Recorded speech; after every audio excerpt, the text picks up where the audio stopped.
Ustoz, to'shman bir narsa yodimda keldi. Yoshligimdagi bir hayotimni aytib bersam. Ustoz, keling shuni boshidan bir baxtcha gaplashsak. Qanday bo'ladi? Ketdik.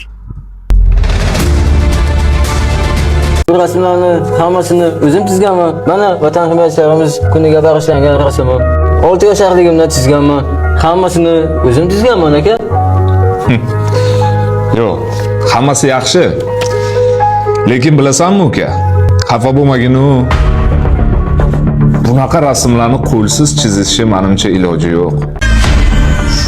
Shu mumkin bola. Qani buni qo'ying. Qani buni yo'q. Yo'q.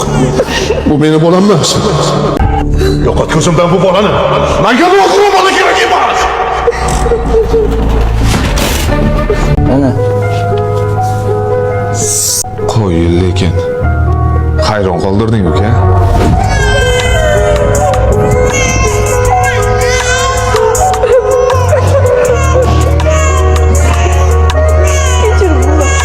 Voy qizim, nima qilyapsiz?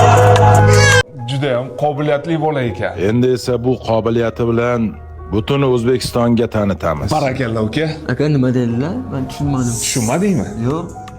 Bugundan boshlab tayyorlanaver. Muhtaram prezidentimiz bilan uchrashasan.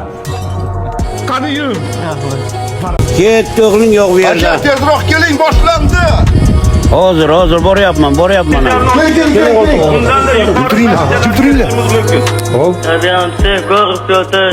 Men shu mehribonlik uyidan kelishimdan oldin go'daklar uyida bo'lganman va shu mehribonlik uyida ko'p narsani o'rgandim, bilim va rasm chizishni va ko'plab o'rin sovrinlarni egallab kelmoqdaman. Bizni bolamizda bu. Barakalla. Mehribonlik uyi direktorimga o'zimni minnatdorchilik va rahmatimni aytmoqchiman. Buni qara, bizni ham eslayapti. Rahmat bolam. O'zini mehnati bilan intilib, shuncha sharoiti bilan mana bunday qahramonlik ko'rsatgan bolam. Rahmat sizga, sog' bo'ling. Albatta nazoratga olaman o'zim seni kelajagingni. Sog' bo'lgin Pyotr.